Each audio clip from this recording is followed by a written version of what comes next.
Dhiirri laphee isaarraa gaafa si jaallatu gowwaa siif ta'a. Kan inni gowwaa siif ta'u garuu eeyyama isaatiinidha. Waan hundayyuu argaa akka hin argine, waan hundayyuu dhagaa akka hin dhageenyeetti sirra darba. Sababni isaas waan sirraa jaalalli qabeeniif malee waan tokko waan hin beekneef yookaan waan hin xiyyeeffanne tahee miti. Gowwaanaaf ta'eera, laphee isaa argadheera jettee jireenya isaatii taphachuu yaale.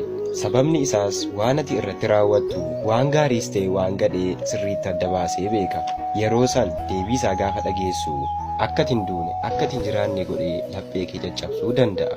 Kanaafuu si jaallatee jaalalaaf jecha gadi jedhee gaafa si gargaaru jaalala siif qabu yeroo sitti agarsiisu akka gowwummaatti ilaaltee itti taphachuu yookaan miidhuuni akka hin yaalle.